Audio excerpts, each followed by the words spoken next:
మీ business ఏదైనా మీ ఊర్లో promotion చేయాలంటే అది సుమన్ టీవీతోనే సాధ్యం. ఇప్పుడే సంప్రదించండి.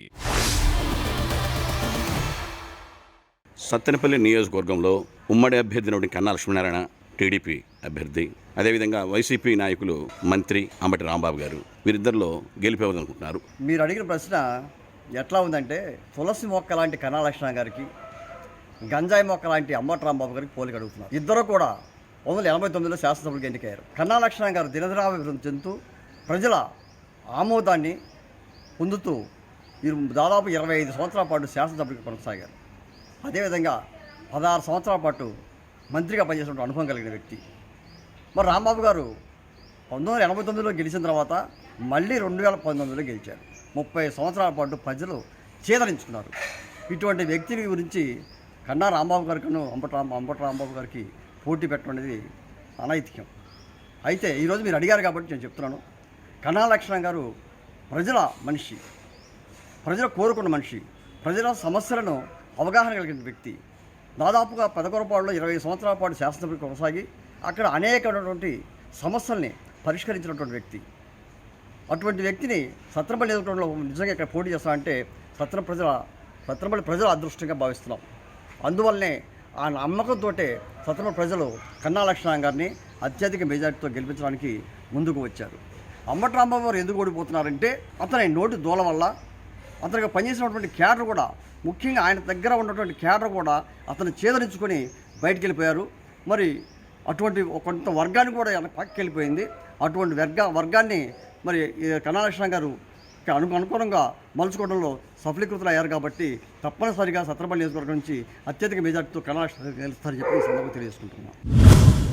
సత్తెనపల్లి నియోజకవర్గంలో కన్నాగా లక్ష్మీనారాయణ గారి గెలుపు నిర్ణయం అయింది. సత్తెనపల్లి నియోజకవర్గ ప్రజలు కన్నా లక్ష్మీనారాయణ గారిని, తెలుగుదేశం పార్టీని గెలిపించడానికి నిర్ణయించుకున్నారు.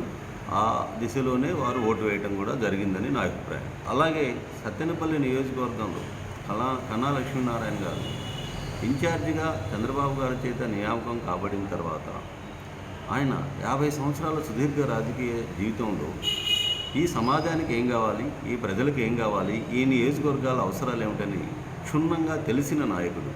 క్రమంలో ఆయన సత్తెనపల్లి నియోజకవర్గంలోని ప్రతి గ్రామాన్ని అనేక మార్లు పలు దఫాలుగా వెళ్ళి వారితో చర్చించి అక్కడ అవసరాలు, విషయాలు తెలుసుకున్నారు.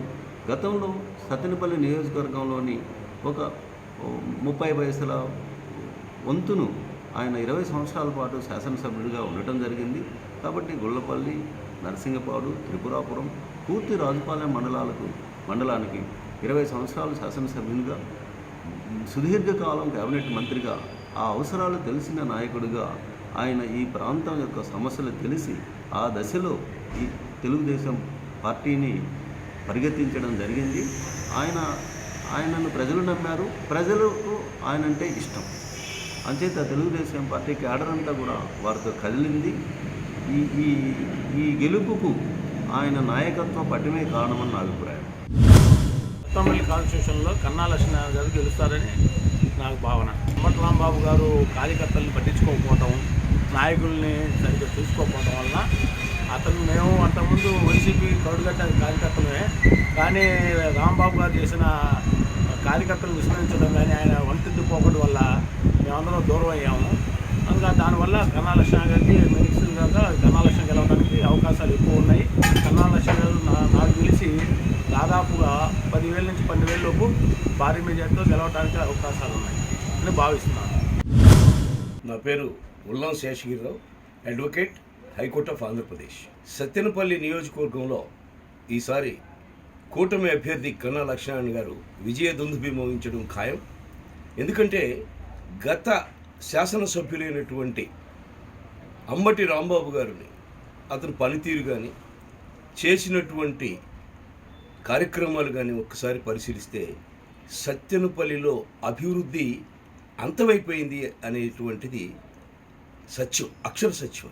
మరి ఎటువంటి కనీసం ఒక పరిశ్రమ కానీ, లేకపోతే కనీసం కుటీర పరిశ్రమ కూడా తేనటువంటి పరిస్థితి అయింది. ఇది చేశాను 5 సంవత్సరాల్లో అని చెప్పుకోవడానికి శూన్యం తప్ప మరొకట్లేదు.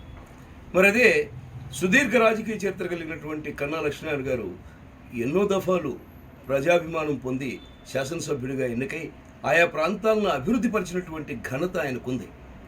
మరి గత 30 సంవత్సరాలుగా నేను పరిశీలించినటువంటి అంశాన్ని చూస్తే మరి ఉన్నటువంటివి కూడా ఊడిపోయినాయి. శాతవాహన నూలు మిల్లు కానివ్వండి, ఫణిదం సొసైటీ కానివ్వండి, మరి పారిశ్రామిక కారిడార్ కానివ్వండి, ఎటువంటి అభివృద్ధికి నోచుకోలేదు. ఇండస్ట్రియల్ ఎస్టేట్ చూస్తే శ్మశాన వాటికను తలపించే పరిస్థితి ఉంది. మరి దీన్ని అన్నింటినీ దృష్టిలో పెట్టుకొని ఈ దఫా సమర్థుడైనటువంటి మరి ప్రజానాయకుడైనటువంటి నిరంతర కృషి వాళ్ళైనటువంటి కన్నా లక్ష్మీనారాయణ గారికి పట్టం కడితే ఈ నియోజకవర్గం మరి అన్ని రంగాల్లో అభివృద్ధి చెందుతుంది అనేటువంటిది సత్తెనపల్లి నియోజకవర్గ ప్రజల అభిమతం. మరి ఆ మేరకు ఆ దిశగా అన్ని సామాజిక వర్గాలు కూడా ఆయన బలపరిచాయి. మరి మంచి విజయాన్ని చేకూర్చే దిశగా అందరూ కూడా కలిసి కట్టుగా పనిచేశారు. కూటమి ఎట్టి పరిస్థితుల్లో అత్యధిక మెజారిటీతో మరి కన్నా లక్ష్మీనారాయణ గారే కాదు, రాష్ట్రంలో కూడా తెలుగుదేశం పార్టీ అధికారం చేపట్టడం తథ్యం అని చెప్పడంలో ఎటువంటి సందేహం లేదు. సత్తెనపల్లి నియోజకవర్గంలో 100% గెలుపు శ్రీ కన్నా లక్ష్మీనారాయణ గారిదే.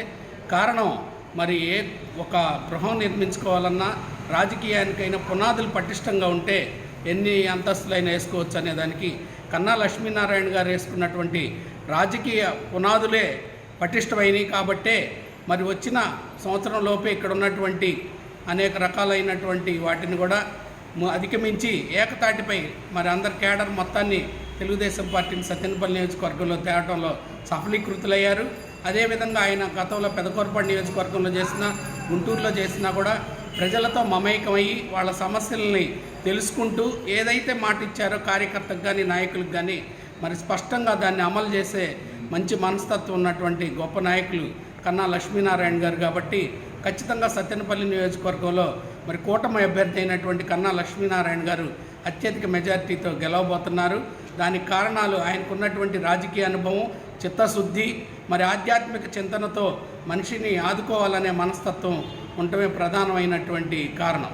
అటు వైసీపీ నాయకులు, మంత్రి అయినటువంటి అంబటి రాంబాబు గారి వైసీపీ నాయకులు కూడా గెలుపు మాదే అంటున్నారు. సహజంగా ఫలితాలు వచ్చేదాకా ఎవరికి వాళ్ళు గెలుపు మాదేనని చెప్పుకుంటారు. అంబటి రాంబాబు గారు సత్తెనపల్లి నియోజకవర్గంలో ఎట్టి పరిస్థితుల్లో గెలవేసేదానికి అవకాశం లేదు. ఆయన గతంలో ప్రతిపక్షంలో ఉన్నప్పుడు కానీ అధికార పక్షంలో ఉన్నప్పుడు ఎవరైతే నిరంతరం కృషి చేశారో ఆ కేడర్ మొత్తాన్ని, ఆ నాయకులు మొత్తాన్ని దూరం చేసుకున్నారు.